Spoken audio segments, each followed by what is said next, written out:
Oke, lanjut pertanyaan yang kedua. Bagaimana pandangan Ibu setelah menerapkan kurikulum Merdeka? Menurut saya setelah saya mengembangkan kurikulum Merdeka itu lebih simple, lebih fleksibel dibandingkan dengan saya menerapkan kurikulum K13, karena di sini kan kalau kurikulum Merdeka dia lebih ke fokus pada anak, sedangkan kalau kurikulum Merdeka itu dia kebanyakan menggunakan materi pembelajaran yang berfokus pada materi ajar itu sendiri gitu. Oke, lanjut pertanyaan yang ketiga, itu mengenai perbedaan mendasar apa yang Ibu rasakan antara kurikulum sebelumnya dengan kurikulum Merdeka ini. Perbedaannya menurut saya kalau kurikulum Merdeka lebih leluasa gitu, anak-anaknya lebih bebas, lebih bisa mengembangkan potensinya sendiri. Kalau di K13 itu dia sepertinya kurang bebas gitu ya, kurang tahu cara mengembangkan dirinya sendiri. Kalau di kurikulum Merdeka dia lebih fokus, lebih bisa mengekspresikan apa yang mau dia ekspresikan, apa yang mau dia buat, apa yang mau dia ucapkan gitu. Oke, lanjut pertanyaan yang keempat, itu mengenai apakah yang Ibu sukai dari implementasi kurikulum Merdeka ini? Yang saya sukai dari implementasi kurikulum Merdeka, kalau kurikulum Merdeka ini dia lebih kepada fokusnya kepada anak, lebih fleksibel, lebih terarah, terus juga dia lebih ke bagaimana memotivasi anak itu menjadi lebih baik lagi gitu. Oke, selanjutnya itu bagaimana sih menurut pendapat Ibu sendiri mengenai tentang deep learning? Kalau deep learning itu dia berfokus pada diagnosis seperti menyenangkan anak-anak siswa, itu dia lebih fokus pada joyful, learningful, meaningful gitu, dan itu lebih menyenangkan anak-anak gitu. Oke, lanjut pertanyaan yang keenam, itu bagaimana sih menurut pendapat Ibu mengenai 7 kebiasaan anak Indonesia hebat? Menurut saya 7 kebiasaan anak hebat itu bagus diterapkan di kurikulum Merdeka. Karena apa? Di situ kan sudah lengkap. Yang mana kebiasaan 7 anak hebat itu kan ada olahraga, kesehatan, makan sehat, dan sebagainya. Itu bagus diterapkan di kurikulum Merdeka karena di sana ketika anak menerapkan 7 kurikulum Merdeka dia lebih terarah. Dan itu bagus diterapkan untuk setiap anak, tidak hanya di setiap anak SD tapi di setiap anak, di setiap pendidikan gitu. Oke, lanjut pertanyaan yang ketujuh, apakah Ibu terlibat pada kelompok belajar atau organisasi seperti belajar gerakan sekolah menyenangkan, GSM, BGBL itu bantu guru belajar lagi, SGI sekolah guru Indonesia atau lainnya? Sebenarnya saya tidak terlalu terlibat dalam komunitas seperti itu, tapi di sini kan fungsi saya itu hanya mengajar, mendidik dan memberikan pendidikan kepada anak-anak.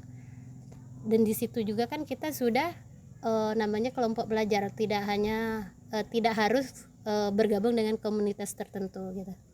Oke. Pertanyaan yang ke-8 itu menurut pendapat Ibu sendiri, seberapa penting sih bagi seorang guru itu dalam membaca hasil penelitian, novel, komik, dan lainnya untuk mendukung profesionalitasnya? Penting, sangat penting. Kalau kita membaca, otomatis kita tahu bagaimana sih cara kita mengajar, bagaimana sih cara kita memotivasi anak, tidak hanya memberikan ceramah tapi juga kita bisa memberikan praktek kepada anak, bahwa membaca itu tidak hanya sekedar mengekspresikan tapi juga bisa mempraktekkan gitu. Oke, lanjut pertanyaan 9, itu menurut Ibu seberapa penting sih bagi seorang ini selesai ya. Oke, pertanyaan yang 10, apakah terdapat pengalaman mengajar yang dapat dibagi untuk membantu kami mahasiswa ini dalam mencintai profesi guru ini? Pengalaman belajar saya sih, setahu saya yang namanya pengalaman belajar itu ada yang menyenangkan, ada yang tidak menyenangkan. Tapi balik lagi ke diri sendiri, asalkan kita ikhlas dalam mengajar, kita kita enjoy, kita bisa menyenangkan murid, itu salah satunya akan memberikan dampak positif pada kita dalam memberikan pendidikan sendiri pada murid-murid kita gitu. Oke, dua pertanyaan lagi ya Bu. Pertanyaan yang ke-11 itu mengenai apakah terdapat buku yang dapat direkomendasikan untuk kami sebagai mahasiswa ini dalam menjalani pendidikan kayak keguruan sehingga bisa menjadi guru bertanggung jawab ke depannya? Adakah kayak motivasi, contohnya kayak buku gitu? Kalau buku itu saya kan pernah belajar di universitas terbuka. Kalau buku-buku tentang mengarah pada pendidikan, kalau di SD itu apa ya, kayak tematik tuh bagus, tapi tematik kan sudah tidak terlalu dibutuhkan lagi. Bukan tidak terlalu dibutuhkan, tapi sudah jarang dibahas. Tapi sekarang kan lebih membahas tentang kurikulum merdeka. Kalau buku itu lebih ke apa ya, buku-buku yang dibagikan di dari universitas itu sendiri, apa ya kemarin judul kayak pendidikan anak gitu, pendidikan anak usia dini, tapi itu kan khusus untuk TK, tapi bagus juga diterapkan di anak-anak SD gitu kan. Yang namanya berhubungan dengan anak itu buku pasti bagus.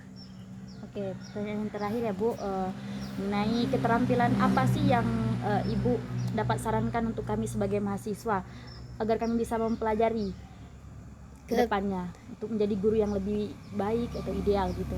Oke, keterampilan kalau saran saya sih tidak hanya mengandalkan ceramah, tidak hanya mengandalkan gimana ya, tidak hanya mengandalkan menulis, membaca, tapi lebih ke pembelajaran yang menyenangkan. Contohnya kita bisa menggunakan infocus atau menggunakan alat bantu lainnya gitu untuk menyenangkan siswa. Di situ juga kita bisa membuat anak-anak itu lebih menikmati pembelajaran yang dia lewati. Di situ juga kan kalau kita hanya